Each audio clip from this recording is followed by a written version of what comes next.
야고보서 2강입니다. 오늘 본문 말씀은 야고보서 1장 1절로 18까지입니다. 제목은 믿음으로 사는 자라고 붙여봤습니다. 성경책에 소제목들이 있죠. 믿음과 지혜, 낮은 형제 부한 자, 시험에 견뎌낸 자, 이것을 한데 아울러서 믿음으로 사는 자라고 제목을 붙여봤습니다. 신약 성경이 사색이 끝날 무렵에야 정경화 작업이 끝났는데 그때 야고보서 등 몇 가지가 정경으로 들어가냐 마냐 갈등이 있었습니다. 근데 야고보서가 정경으로 들어간 것은 참 성령의 역사이고 감사한 일입니다. 저는 개인적으로 믿음이 있다면 믿음의 행위가 있어야 한다고 생각합니다만 여러분은 어떻게 생각하세요? 중세 가톨릭이 행위구원을 말하며 부패했을 때 루터가 의인은 믿음으로 말미암아 산다고 이신칭의를 주장했죠. 야고보서를 지푸라기 복음이라고 말했다는 것은 참 유감스럽지만 종교개혁을 하면서 그때의 상황으로서는 믿음을 너무 강조하다 보니 그렇게까지 말을 한 것이 아닌가 하는 생각도 들었습니다. 야고보서가 5장까지로 비교적 짧죠. 그런데 한 구절씩 읽다 보면 우리 각자 신앙에 찬물을 끼얹는 것 같은 느낌을 받을 때가 있을 것입니다. 그럴 때마다 내가 구원받은 사람인가 하고 그것에 매여서 헷갈려 하지 마세요. 야고보가 행위를 강조한 건 결코 구원의 기준을 말하려고 그런 것이 아니라 구원받은 성도라면 제발 철 좀 들어라, 성숙해져 가라 라는 뜻으로 강하게 어필하다 보니 그렇구나. 그 속뜻을 알아차리시기 바랍니다. 성경 말씀이나 어느 책도 텍스트가 있으면 컨텍스트가 있게 마련이니까요. 야고보서는 행위 구원을 말하려는 게 아니라 성도의 생활 지침서 같은 것이지만 참 복음이 전제되어 있습니다. 그럼 1절부터 살펴보면서 나누겠습니다. 1절, 하나님과 주 예수 그리스도의 종 야고보는 흩어져 있는 12지파에게 문안하노라. 아멘. 야고보는 예수님의 친동생이면서 예수님 생전에는 예수님을 구세주로 믿지 않았습니다. 그러다가 예수님의 십자가와 부활 이후에 예루살렘 교회의 지도자가 되었는데 육신의 형 예수님을 하나님과 주 예수 그리스도라고 호칭하고 있습니다. 하나님과 예수님을 동격에 위치해 놓고 자신을 종이라고 하죠. 자신을 종이라고 표현을 하면서 문안 인사를 합니다. 예수님의 친동생 중에 유다서를 기록한 유다가 있는데 유다도 인사말에서 자신을 종이라고 표현을 합니다. 베드로도 바울도 인사말에서 사도라는 표현을 썼는데 예수님의 동생들은 종이라는 표현을 썼네요. 사도가 아니어서 그럴까요? 유다서 1장 1절에 보면 예수 그리스도의 종이요 야고보의 형제인 유다는 부르심을 받은 자 곧 하나님 아버지 안에서 사랑을 얻고 예수 그리스도를 위하여 지키심을 받은 자들에게 편지하노라 했네요. 가톨릭에서는 마리아가 예수님밖에 낳지 않은 것처럼 말을 하는데 성경에 분명히 예수님 밑에 아들이 4명이고 누이가 2명 이상입니다. 예수님의 형제 이름은 마가복음과 마태복음에 나옵니다. 마가복음 6장 3절에 보면 예수님이 회당에서 가르치시는 것을 보고 놀랍다고 하면서 이 사람이 마리아의 아들 목수가 아니냐? 야고보와 요셉과 유다와 시몬의 형제가 아니냐? 그 누이들이 우리와 함께 여기 있지 아니하냐? 하고 예수를 배척한지라 했습니다. 유다는 한 장으로 된 유다서를 썼고 야고보는 5장으로 된 야고보서를 썼습니다. 야고보의 수신자는 스데반의 순교 이후 박해를 피해 여러 곳에 흩어져 있는 유대인 그리스도인들인데 그 이전부터 디아스포라 유대인들도 있을 것이고 하여튼 유대인 그리스도인이 낸 사람들에게 보내는 편지입니다. 고난당하는 유대 그리스도인들에게 쓴 편지인데 어떤 시련 가운데 있을지라도 더욱 감사하며 기뻐할 것을 권하고 있습니다. 성경을 읽는 우리 모든 그리스도인들도 1차 수신자는 아니지만 성도로서 읽고 적용하고 지켜야 할 생명의 말씀입니다. 2절 봅니다. 내 형제들아 너희가 여러 가지 시험을 당하거든 온전히 기쁘게 여기라. 아멘. 이 서신을 읽는 독자들은 다 박해를 피해 흩어진 자들이기 때문에 야고보는 먼저 그들의 최대 관심사인 시험, 고난 문제를 먼저 다루면서 권면을 하고 있습니다.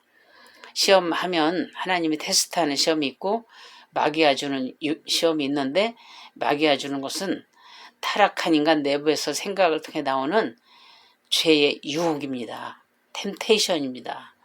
유혹은 육체를 파괴하고 죽이고 멸망시키려고 마귀가 가져오는 것이죠. 그러나 하나님이 하시는 시험은 외부로부터 오는 시험인데 하나님이 하시는 그 시험은 테스트예요. 그리고 트라이얼에 해당됩니다. 그러니까 시련이나 고난은 낙심하지 않고 잘 견뎌내면 연단을 통해서 더욱 굳건한 믿음으로 성장할 수 있습니다. 그래서 야고보는 수신자들에게 시련이 올 때마다 충만한 기쁨을 이겨내라고 권면합니다. 로마서 5장 3절 4절에 보면 다만 이뿐 아니라 우리가 환난 중에도 즐거워하나니 이는 환난은 인내를, 인내는 연단을, 연단은 소망을 이루는 줄 알미로다. 이 구절을 환인연소라고 줄여서 말을 하죠. 요한복음 10장 10절에 보면 도둑이 오는 것은 도둑질하고 죽이고 멸망시키는 것뿐이요 내가 온 것은 양으로 생명을 얻게 하고 더 풍성히 얻게 하려는 것이라 라고 했습니다. 마귀의 시험은 넘어지게 하고 결국엔 멸망하도록 유혹하는 것이고 하나님의 테스트는 당장은 힘들지만 굳건한 믿음으로 서서 하나님이 준비하신 풍성한 것들을 경험하고 나누어주는 복의 통로가 되려는 하는 것이기 때문에 그것을 바라보고 기쁘게 여기라고 자신있게 바라는 것입니다. 구약시대에 복을 받았다고 하는 하나님의 사람들을 보면 거저 편안히 살아가는 사람이 없습니다. 아브라함, 이삭, 야곱, 요셉, 모세 모두 오랜 시련을 겪었습니다. 다윗도 마찬가지로 왕으로 기름 부음을 받고서도 꽤 오랫동안 고난을 당했습니다. 사울왕에게 쫓겨 얼마나 죽음의 위기를 넘기고 심지어는 아들 압살롬의 반역으로 지옥 같은 시간을 보냈죠. 예나 지금이나 하나님의 사람들은 하나님의 약속의 말씀을 믿고 시련을 견디며 사명을 감당해 나가고 있는 거죠. 여러분 어떠십니까? 3절로 4절을 봅니다. 이는 너희 믿음의 시련이 인내를 만들어내는 줄 너희가 알미라. 인내를 온전히 이루라. 이는 너희를 온전하고 구비하여 조금도 부족함이 없게 하려 함이라. 아멘. 믿음의 시련이 인내를 만들어내기 때문에 인내를 온전히 이루라고 합니다. 인내하다가 다 때려치워버리면 인내를 이룬 것인가요? 끝까지 참아야 인내를 온전히 이룬 것이지요. 인내를 이루는 게 왜 중요합니까? 온전하고 구비하여 조금도 부족함이 없는 상태가 되기 때문입니다. 그러니까 시험을 기쁘게 여기고 인내를 온전히 이루라고 하시는 하나님의 뜻은 부족함이 없게 해주시려는 뜻이 있는 겁니다. 야고보서에 그 온전이라는 말이 많이 나오는데 야고보서에서도 그렇고 다른 곳에서도 이 말은 완벽하다는 게 아니라 성숙하다는 그 의미로 사용합니다. 그래서 저는 오래전에 이 말씀을 접하면서 지속되는 시험에 하나님께 실망스러운 중에 인내를 온전히 이루라. 조금도 부족함이 없게 하려 한다. 이런 말씀에 걸려서 제 자신을 돌아본 적이 있었습니다. 저는 저 자신이 그래도 믿음이 좋고 상당히 수준급이라고 착각을 했었는데 그게 아니구나. 내가 부족하기 때문에 연단을 하셔야만 하는구나. 부족함이 없게 하시려고 시험을 주시는구나. 그래서 인내해야 하는구나 하고 깨닫고 회개하고 다시 또 인내로 나갔던 적이 있습니다만 그런데 한참이 지난 요즘은 내 모습이 더 형편없어 보입니다. 조금 부족한 정도가 아니라 아예 나를 1도 남겨놓지 말아야 되겠다. 송두리째 예수 그리스도 채우지 않으면 못 살겠다라는 생각이 듭니다. 하나님 주시는 능력과 지혜가 아니면 못 살겠구나. 그래서 지혜를 구하라고 하는구나 합니다. 하나님이 처음에 우리를 창조하신 형상은 보시기에 힘이 좋은 상태였습니다. 그런데 죄로 인해 형편없이 일그러졌고 그래서 예수를 구주로 영접한 성도들은 성령에 의해서 예수 그리스도 안에서 그 형상을 회복해가는 중에 있습니다. 그런데 시험을 통해서 인내를 온전히 이루면 죄가 없는 완벽한 상태가 아니라 예수 그리스도를 닮아가게 되어 있는 것입니다. 이스라엘 백성들이 애굽에서 출애굽 전날 어린 양의 피로 구원을 얻고 출애굽을 하고 홍해를 건넜죠. 그리고 광야 생활을 통해서 이제 애굽에서의 잔재를 떨쳐버려야 했죠. 그와 같이 예수 믿기 전에 마귀의 종살이 하던 생활을 그 옛사람을 벗어버리는 데 있어서는 광야 생활을 통해서 해야지 푸른 초장에 편안히 누워서는 되지 않는다 이겁니다. 죄성을 가지고 있는 인간은 시험, 고난 이런 것을 통하지 않고는 변화될 수가 없습니다. 고난이 오면 기도하지요. 하나님이 급한 기도는 급히 응답하시지만 하나님이 목적이 있어서 주신 고난의 문제는 금방 해결해 주시지 않죠. 그런데 기도를 하다 보면 문제 해결이 안 되더라도 기도하다 보면 사람이 조금씩 변화돼요. 기도하는 사람이. 기도하면서 자신을 돌아봅니다. 회개할 바는 회개하고 고칠 것은 고치고 하나님과의 관계를 바로 하려고 노력합니다. 그렇게 하면서 그리스도인으로서 성숙해져 가는 겁니다. 그렇게 시험을 이기고 상당한 수준에 오르다 보면 웬만한 시험이 와도 어렵지 않게 넘어갈 수 있는 믿음의 용사가 되는 것입니다. 그런데 중요한 것은 우리의 힘으로 하는 게 아니죠. 시험이 오는데 어떻게 기뻐하겠습니까? 어떻게 끝까지 참겠습니까? 인내하고 이길 수 있는 능력도 하나님께로부터 옵니다. 그래서 그것을 위해서도 기도하라는 것입니다. 5절에서도 이제 지혜를 구하라고 했죠. 이겨낼 수 있는 지혜를 구해야 합니다. 고린도전서 10장 13절에 사람이 감당할 시험 받기는 너희가 당한 것이 없나니 오직 하나님은 미쁘사 너희가 감당하지 못할 시험당함을 허락하지 아니하시고 시험당할 즈음에 또한 피할 길을 내사 너희로 능히 감당하게 하시느니라 라고 했는데, 이 말씀에서는 너희로 능히 감당하게 하신다 라는 말씀은 연단을 위하여 하나님이 주시는 시험은 하나님 책임져 주신다라는 뜻으로 받아들여지니까 능히 라고 하실 때는 처한 상황보다 더 큰 능력을 주시면 문제는 아무것도 아니구나 라는 믿음이 생기면서 감사가 나왔습니다. 5절을 봅니다. 너희 중에 누구든지 지혜가 부족하거든 모든 사람에게 후히 주시고 꾸짖지 아니하신 하나님께 구하라. 그리하면 주시리라. 아멘. 인간이 가지고 있는 지혜는 항상 불완전합니다. 그래서 온전한 인내를 이룰 수 없을 뿐만 아니라 인간의 생각이나 이성은 잘못된 길로 빠지기 쉽습니다. 아무리 뛰어난 사람도 환난 가운데서 기뻐하는 마음을 가진다는 것은 불가능하죠. 그래서 시련을 온전히 이기기 위해서 하나님으로부터 오는 지혜가 꼭 필요한 것입니다. 하나님으로부터 오는 지혜는 과학적인 지식이 아니고 하나님의 뜻을 깨달아서 그리스도인으로서 직분이 있든 없든 그 본분을 제대로 할 수 있도록 해줍니다. 솔로몬이 왕의 자리에 앉게 되니까 참 얼마나 지혜를 구합니까? 열왕기상 3장 9절을 보면 누가 주의 이 많은 백성을 재판할 수 있사오리까? 듣는 마음을 종에게 주사 주의 백성을 재판하여 선악을 분별하게 하옵소서 했고요. 역대하 1장 10절에 보면 주는 이제 내게 지혜와 지식을 주사 이 백성 앞에서 출입하게 하옵소서.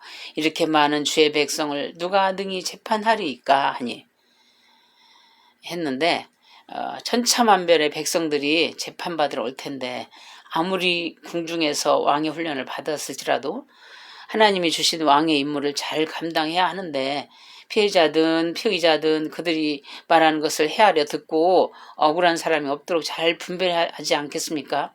그래서 솔로몬은 듣는 마음, 지혜를 구했는데 하나님은 간구하는 자에게 결코 인색하지 않고 풍성히 주실 뿐만 아니라 많이 구한다고 꾸짖으시는 분이 아닙니다.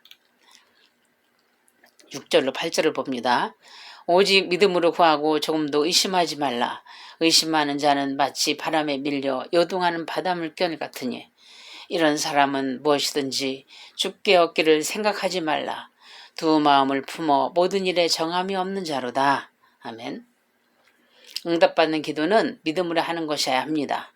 하나님의 약속의 말씀이 믿어져야 믿고 기도도 하는 것인데 믿으면 믿음의 행위가 있어야 합니다. 의심하면서 기도하는 것은 기도 하나만 하겠죠.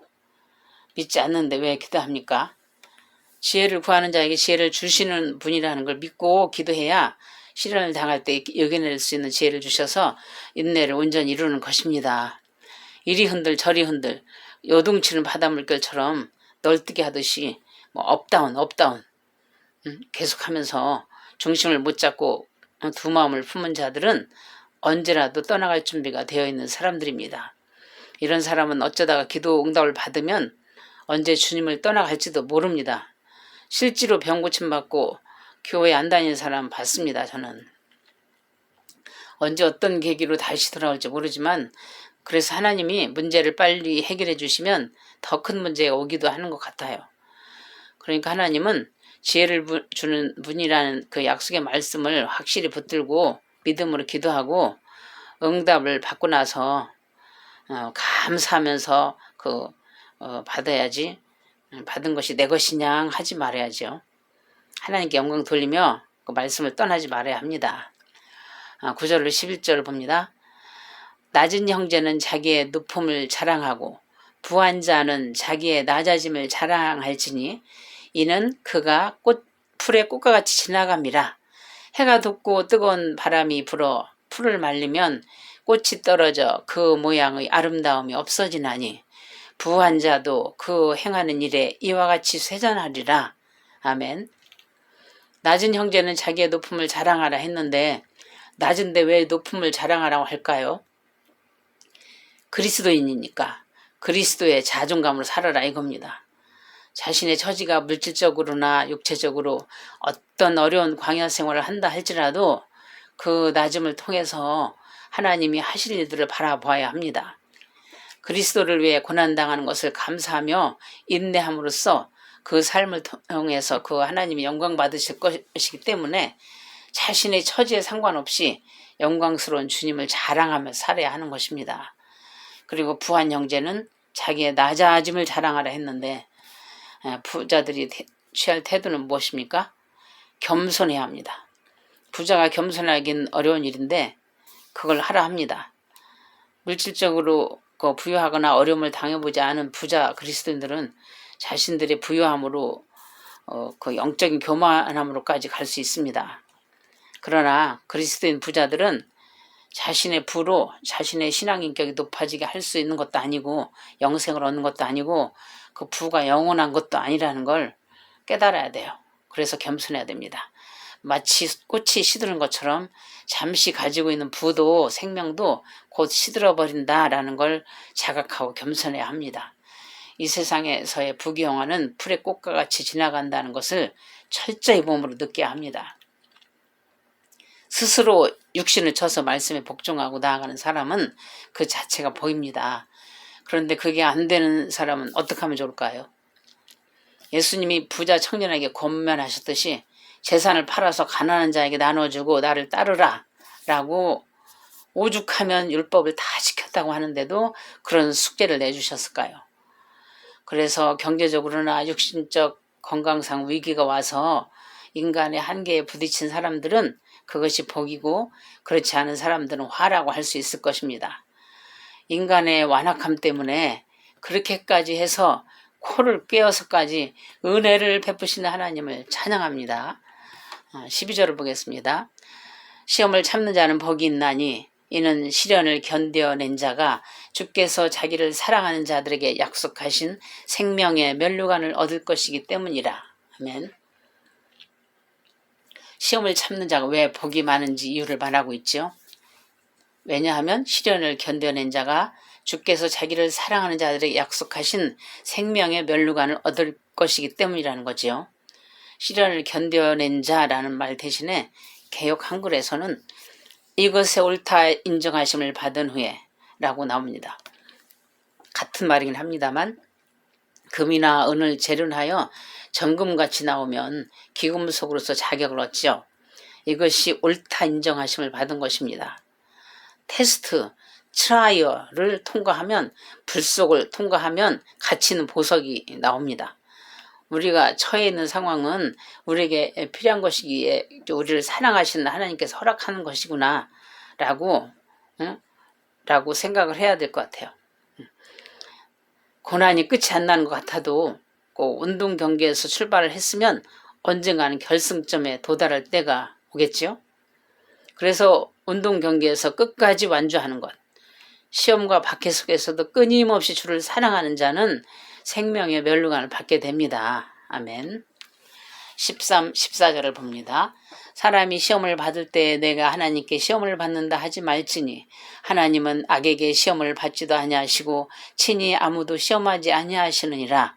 오직 각 사람이 시험을 받는 것은 자기 욕심에 끌려 미혹됨이니. 아멘. 여기서의 시험은 마귀가 갖다주는 시험입니다. 유혹, 템테이션입니다.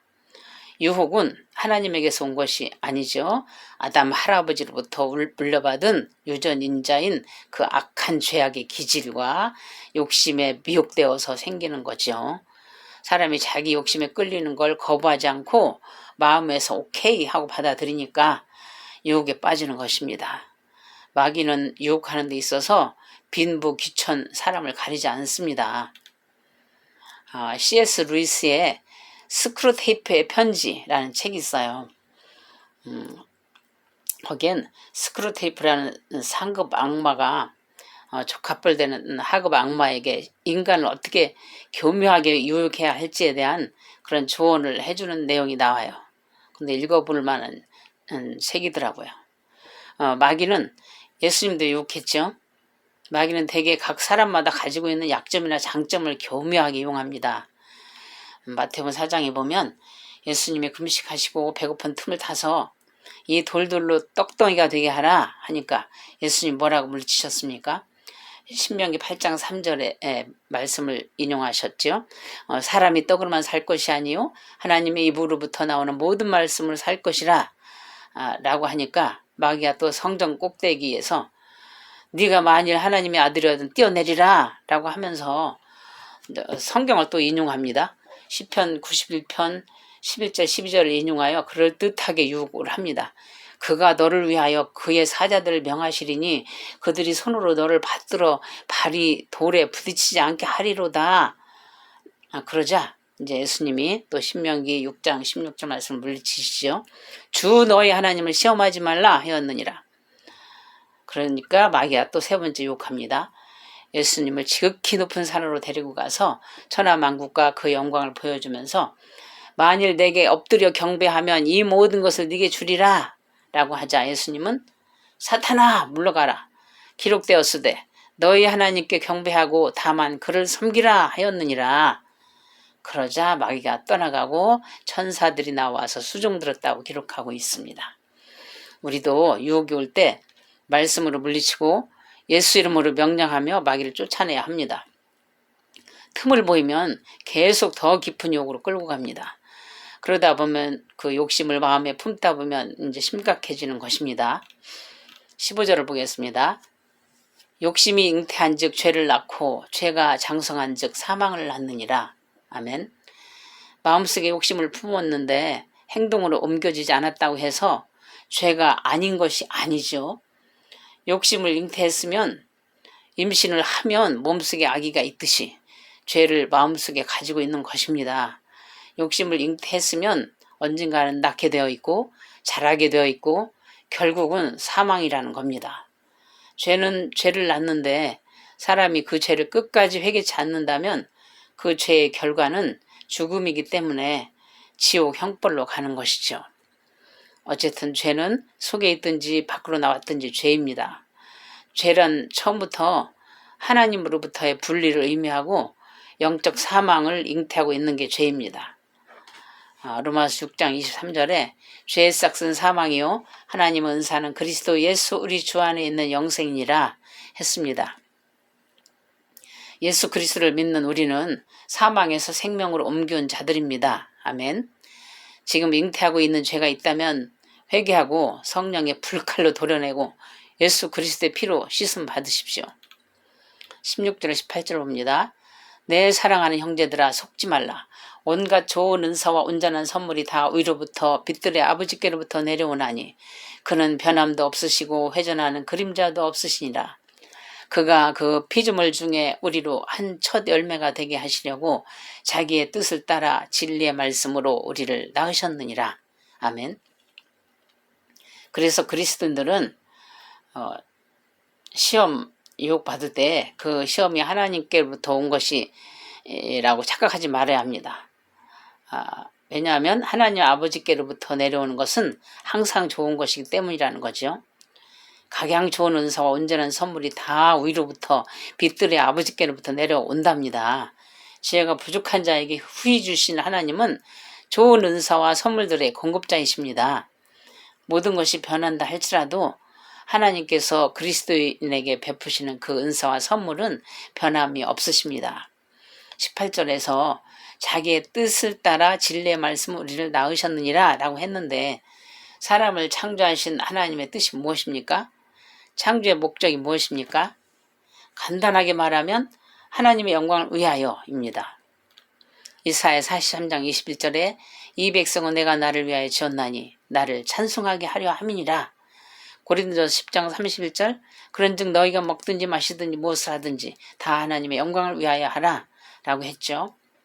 우리를 진리의 말씀으로 낳으신 하나님의 뜻은 모든 사람이 예수 그리스도를 통하여 거룩하고 흠이 없는 자녀가 되게 하여 하나님께 영광 돌리게 하시려는 것입니다. 에베소서 1장 4절에서 6절을 보면 곧 창세전에 그리스도 안에서 우리를 택하사 우리로 사랑 안에서 그 앞에 거룩하고 흠이 없게 하시려고 그 기쁘신 뜻대로 우리를 예정하사 예수 그리스도로 말미암아 자기의 아들들이 되게 하셨으니 이는 그가 사랑하시는 자 안에서 우리에게 거저어 주시는 바 그의 은혜의 영광을 찬송하게 하려는 것이라 라고 했습니다. 하나님은 진리를 통하여 확증된 복음의 말씀으로 우리를 낳으셨어요. 그의 은혜의 영광을 찬송하게 하시려고 그렇게 하셨습니다. 그래서 하나님 은혜를 발견하고 회개한 그리스도인들은 구약 성경에서 모든 곡식의 첫 소산물이 하나님께 바쳐졌듯이 특별히 선택받은 모든 피조물을 대표하는 첫 열매가 됩니다.